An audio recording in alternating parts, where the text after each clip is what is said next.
Isteri mengutamakan keluarga dari suami dan mengingkar arahan suami bila dia arah kepada isteri, dan isteri sentiasa maki hamun suami dengan kata-kata kesat bila ada perkelahian antara mereka. Ni kita khabar ni orang puang ni komplain ni. Sebab tu kita marah orang puang. Nampak? Ni tubik dah. Laki dia maki hamun. Ni banyak masuk neraka. Sebab tu kita dalam kuliah-kuliah tekan orang puang. Nak?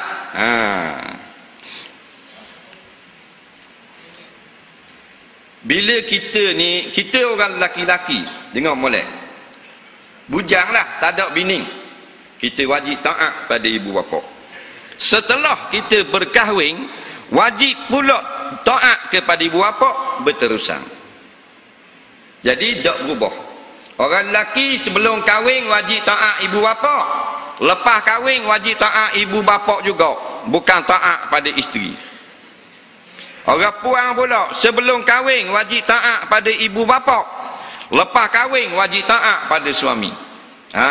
Dia pusing situ. Kita musik tang dia panggil.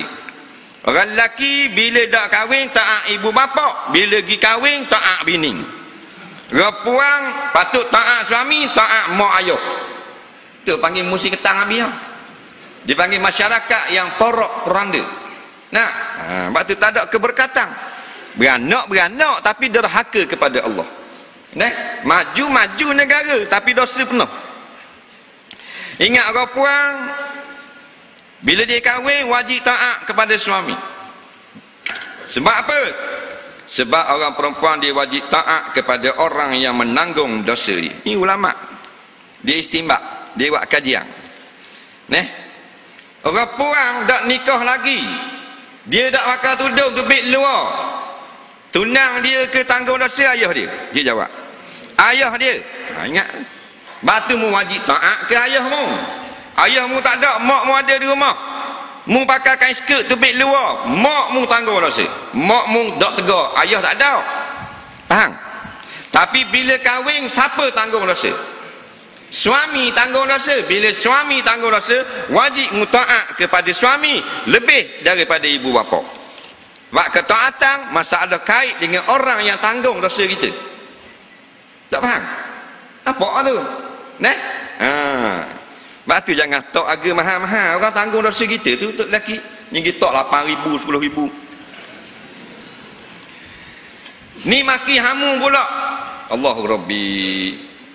Dalam kitab Al-Kabair, Imam Az-Zahabi rahimahullah ta'ala sebut antara 4 jenis orang puang, orang panggil patak neraka. Faham?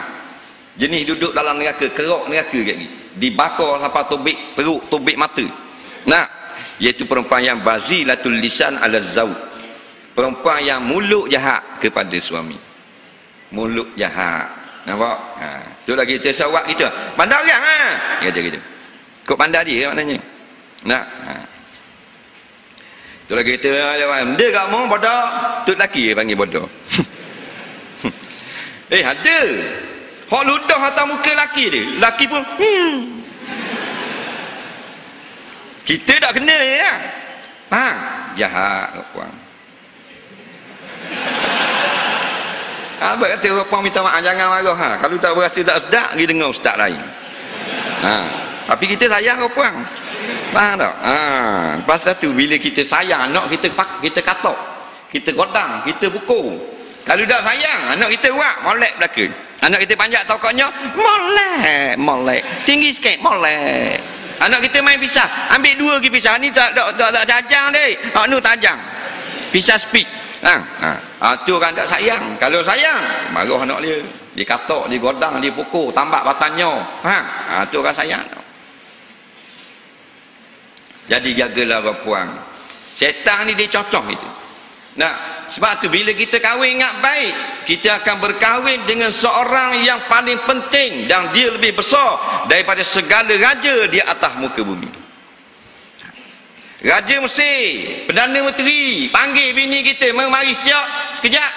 Laki kita tak boleh tebik, haram tebik. Mana besar laki kita dengan Perdana Menteri? Faham orang paling penting. Orang puang dia mari jumpa Nabi, ya Rasulullah, tu terang kat hak orang puang ke atas suami dia. Kalau kita rasa nak nikah, Nabi kata kalau keluar nanah seluruh tubuh laki mu jilak ngelidah sampai licin maya, mu belum tunai hak suami. Wah, berat. Nah, sebab dia ada istilah isteri derhaka kepada suami masuk neraka. Tak ada istilah suami derhaka kepada isteri. Nampak? Suami kata balik rumah mak dia, isteri kata balik rumah mak dia, wajib ikut suami. Tu baru solehah.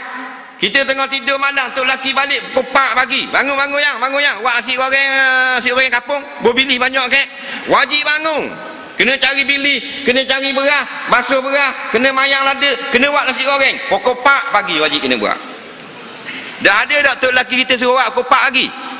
Ada, contoh.